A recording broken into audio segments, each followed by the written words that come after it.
Typo deadly fire 1 month on. Mainland driver suspected of using car's automated functions illegally in Hong Kong. And the U.S. launches an attack on purported Nigerian ISIS targets.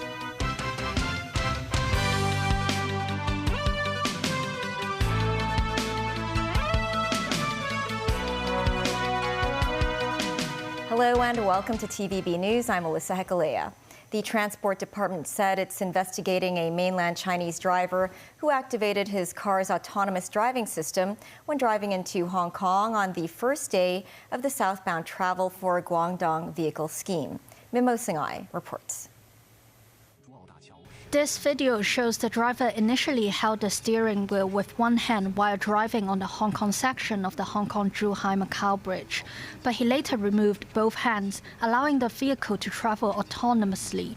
The Transport Department confirmed the incident, saying that authorities are probing into the matter. The department said it will issue a warning letter to the driver suspected of using integrated advanced driver assistance systems. If the person cannot provide a satisfactory explanation for the usage, authorities will suspend his qualification of booking trips under the scheme. Authorities said the traffic signs and rules are different in Hong Kong and mainland, and southbound schemes registered drivers must obtain an approval from the department before activating the self-driving system in the city. A lawyer said drivers can be prosecuted for using artificial intelligence systems to drive in Hong Kong without a permission. He said potential charges could include dangerous driving. Memos 9, TVB News. Today is Boxing Day, and many are taking advantage of it and the coming weekend to travel up north. As of 4 p.m., more than 600,000 passenger trips were recorded across all control points, with over 400,000 being departures. Samantha Lee has more. Hong Kong's West Kowloon station was packed with holidaymakers this morning. Many of them were families. Long queues were formed for immigration clearance. Train tickets to Wuhan, Guiyang and Guilin were sold out. These residents said they were heading to Heyuan to enjoy hot springs and savor some great food. This lady who is traveling to Dongguan opted for the high-speed train instead of driving to avoid potential traffic jams. This year's Christmas Day and Boxing Day fell on Thursday and Friday, and many are combining them with the coming weekend for a 4-day holiday. Thursday saw 600,000 people going to the mainland, marking a 15% increase from last year. Commercial area Tsim Sha Tsui appeared to be quiet at noon. But a Malaysian tourist who has spent 4 days in the city said the festive atmosphere was vibrant over the Christmas. Meanwhile, a mainland visitor said she did not manage to book a hotel room. Lawmaker Peter Siu said local retailers were not having great business generally, mainly because many locals have traveled across the border for the holidays. He added that the typo fire incident may have also subdued the holiday moods of many Hong Kongers. However, he remains optimistic about business over the upcoming Chinese New Year, as he believes people's spending desire may improve. Samantha Lee, TVB News. A dry northeast monsoon is affecting the coast of Guangdong. The observatory recorded a temperature of 14 degrees Celsius Friday morning. Mimo Singhai reports. A calm sea and a cloudy, gloomy sky on the second day of Christmas. Most urban areas recorded a temperature between 13 and 14 degrees Celsius in the morning. Despite the cooler weather, the central harbourfront was busy as the area attracted locals and tourists to take pictures or stroll along the promenade amid the festive season. Most passers-by wrapped themselves in thicker layers of clothing, but not everyone was bothered by the change of weather. The ice cream van in the area continued to receive customers. Several tourists said the weather is not chilly when compared to their home country and that the temperature is suitable for doing outdoor activities. So we want to go on the other side to Kowloon, and look for a round trip, so it's maybe 10-15 kilometers. So I think the weather is very good for it. Because if it's too warm, but tomorrow we want to go hiking, and then I hope we have some sun and better weather for a good view. Some runners said the weather allows them to exercise more comfortably. I think it's perfect for running because I think when it's too hot and humid, it's not very nice. I feel out of breath quite. But then now it's like the perfect climate for running, I think. The observatory said a dry northeast monsoon will bring generally fine weather to the coast of Guangdong in the next few days. The weather will stay cool in the morning over the region. Looking ahead, weather authorities said temperature will rise slightly by midweek next week. The last quarter of this year has been relatively mild. The observatory has not issued a cold weather warning since autumn. If the situation continues until the end of the month, authorities said it will be the first time that Hong Kong has not had a cold weather warning in November and December since the introduction of the signal in 1999. Momus 9, TVB News. U.S. President Donald Trump says he has launched a powerful and deadly strike against Islamic State forces in Nigeria. This after he spent weeks decrying the group for targeting Christians. Meanwhile, the last group of hundreds of students kidnapped from St. Mary's School in Nigeria's Niger state were reunited with their families. Daniel Rao tells us more.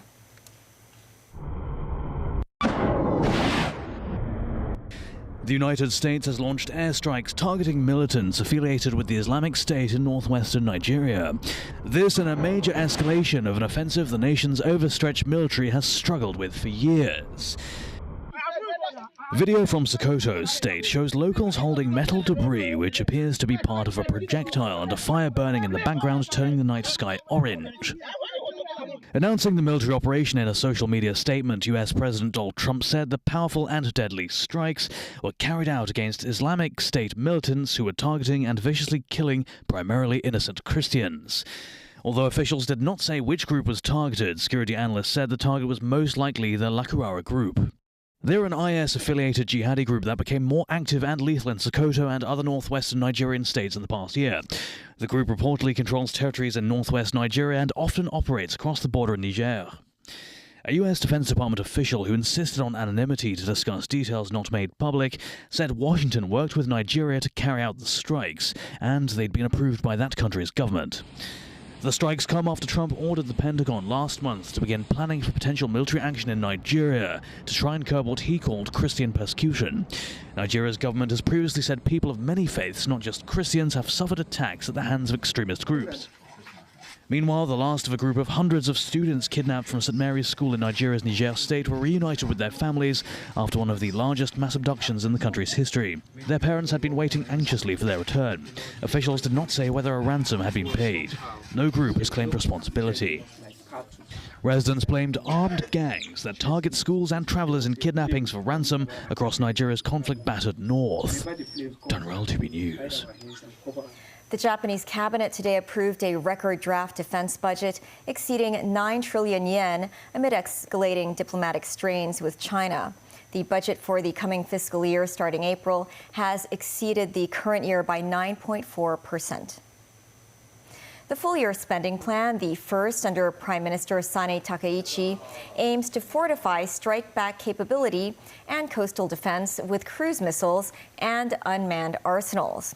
China's foreign ministry said the plan unveils the sinister intentions of Japan's right-wing forces to push for remilitarism. A spokesman warned any improper act by Japan that undermines China's sovereignty, security, and development interests would elicit a solemn response. In Tokyo, rallies were held outside the ruling party's headquarters and the National Diet building as protesters called for a complete ban on Japan's weapons export. Participants raised concerns over the Prime Minister's erroneous remarks regarding Taiwan, as well as voices for possessing nuclear weapons. Still ahead, Pope Leo urges courage to end Ukraine war, and a visit to Taitung during this red leaves season.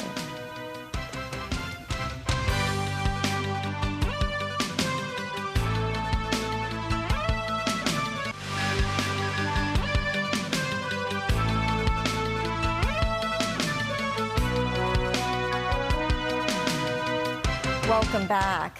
In his traditional Christmas address, Pope Leo XIV called on the world to pray for the tormented people of Ukraine.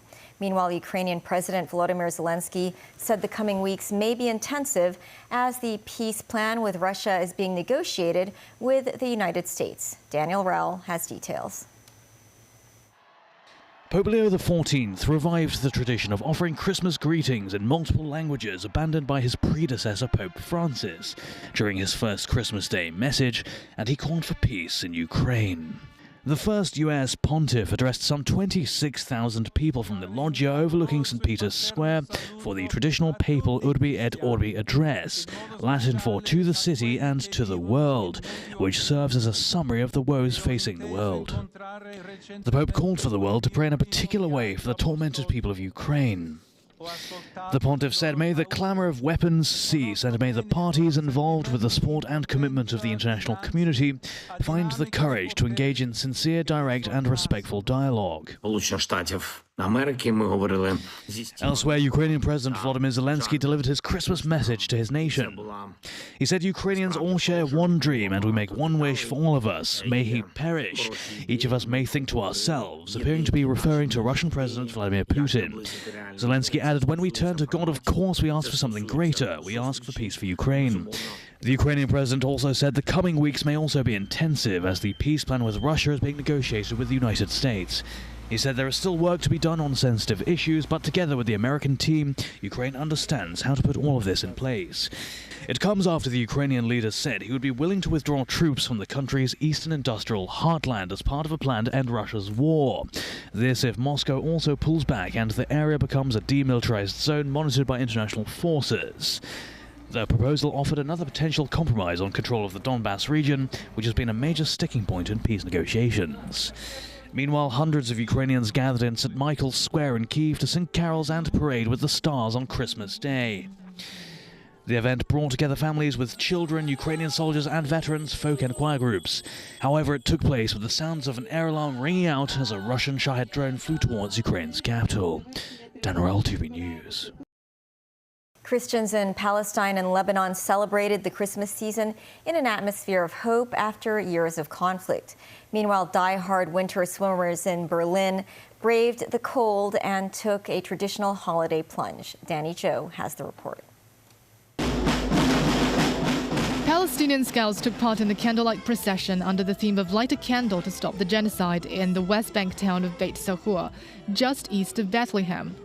Sporadic violence during the Israel-Hamas war have reshaped local communities. As a fragile calm holds, Israeli troops continue to carry out raids in what they described as a crackdown on militants. Holding candles as a symbol of hope, Beit Sahur's residents were bringing back their cherished tradition that dates back to 1991 to express their commitment to peace, justice, and human dignity. There were no celebrations in the past 2 years, and even this year, I cannot even say that these are full celebrations. People are still, having something in their heart, of feeling of sadness, about what's happening in Palestine. Fuad Nabil Ayad, a displaced Christian resident in the Gaza Strip, celebrated on Christmas Day, thankful that it offered the embattled enclave a taste of the holiday. He said people have forgotten sadness, grief, and their problems. He also expressed regret that Santa Claus will not be able to go around and distribute gifts there because of the hardships they were enduring. After years of humanitarian crisis, much of the Gaza population is still unable to afford goods, even though more supplies poured in and prices for essentials came down. Meanwhile, in Tyre, Lebanon, worshippers attended a mass in one of the oldest Maronite churches to pray for a brighter future. Pope Leo XIV's recent visit revived hope for locals who experienced nearly daily airstrikes in the past year. One attendee said they remain believers despite what's happening throughout the south of Lebanon, with hopes that their nation will return and be born anew. Elsewhere, swimmers in festive attire took the plunge into ice-cold water of Berlin's Orank Lake in good spirits, as temperatures dropped to -8 degrees Celsius.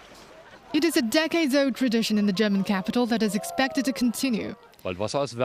Jens Peter, a participant of the event, said, "Getting out is a bit more difficult, but if you hurry and put on the bathrobe, then it's all possible."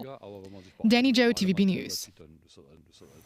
The UK's King Charles III used the theme of pilgrimage in his annual Christmas message. He first praised those who helped end the Second World War, as well as their courage and values. He then connected their inner strength to those who journeyed in search of Jesus Christ and found resilience in the face of adversity.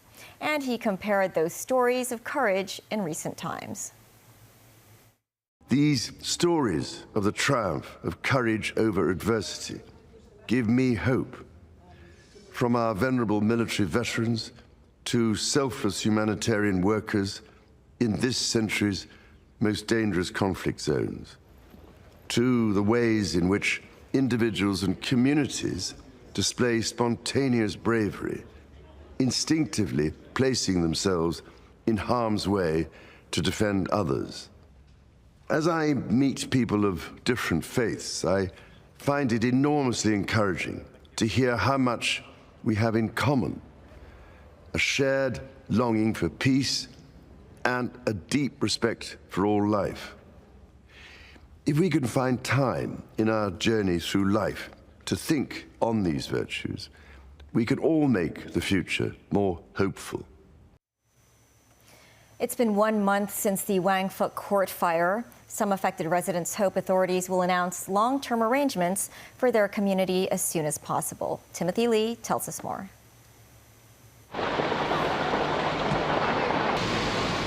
The wounds of the No. 5 alarm typo fire remain fresh for many in Hong Kong, with survivors of the housing estate still reeling from the devastation. This woman, a resident of the damaged housing estate, arrived at the park in Kwang Fuk estate to offer condolences to the victims who lost their lives. She said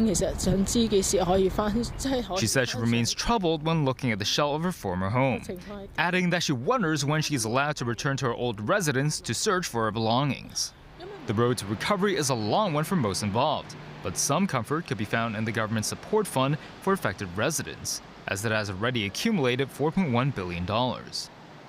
Taking into account the government's monetary assistance already handed out, the fund is now left with some $2.9 billion.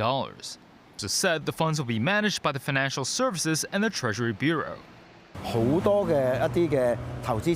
This, as some economists believe, some of the money should be used for investments in a bid to collect interest, citing the number of financial organizations that purchase U.S. Treasury securities. Some lawmakers in the finance constituency believe the funds could be used for regular investments, calling this a low-risk option. Lawmaker Chan Chun-ying noted that the government had rolled out an assortment of measures, mostly to tackle short-term problems, but that he hopes authorities could pursue long-term arrangements in the near future. Meanwhile, on a social media post, Chief Executive John Lee expressed gratitude towards various sectors for their generosity and donations, adding that the government will step up efforts to face challenges brought on by the fire and will do its utmost to help those affected return to their normal lives. Timothy Lee, TVB News. A psychologist in the Fire Services Department said 2/3 of firefighters deployed to the Tai Po fire have been provided with mental health support, and none are developing serious emotional problems. Samantha Lee tells us more.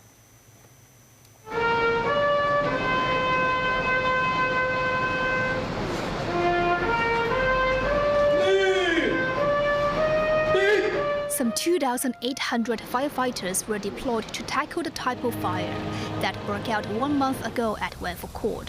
At least 161 lives were claimed, including a fireman, Wai Ho. 2/3 of the firefighters have received mental health support up to now.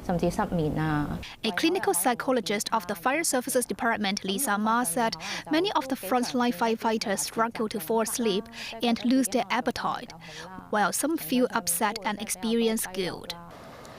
However, she said she has not observed anyone becoming serious so far because prolonged stress disorder or PTSD usually develops 4 to 6 weeks after a traumatic event. Ma said some colleagues in the communication unit are also coping with emotional distress, as they have to handle many calls from affected residents seeking assistance. She said the officers' emotions could easily be triggered, as their intense emotional response came from empathy for the victims. The department also noted most of the firemen are mentally stable, and the mental health support for this incident will last for 1 year. Samantha Lee, TVB News. 2 local men in connection with the robbery of 1 billion Japanese yen in Sheungwan appeared in Fanling Magistrates Court this morning. The 2 defendants, aged 28 and 36, have been charged with conspiracy to commit robbery. The case was adjourned until March 17. The 2 are remanded in custody. The incident took place last Thursday when 2 employees of a Japanese firm were threatened by an assailant armed with a knife. No one was injured. The police have arrested 17 suspects as of now and are still searching for the stolen cash. And while Christmas trees have taken the spotlight during the holidays, some residents have opted for seeing the sweet gum woods in Yuen Long's Tai Tong. People can view it until the start of next year. Located at the Tai Tam Country Park, the viewing period for the natural wonder began at the middle of this month and has attracted an average of 5 to 6 local tour groups per day. Because of the drop in temperature, the originally green leaves turn yellow and red. This is because of carotenoids hidden under the leaves' chlorophyll. The Agriculture, Fisheries and Conservation Department says it will arrange a photo gallery of the red leaves and organize games at the park during weekdays or public holidays. That's the news. Thanks for watching. Happy holidays.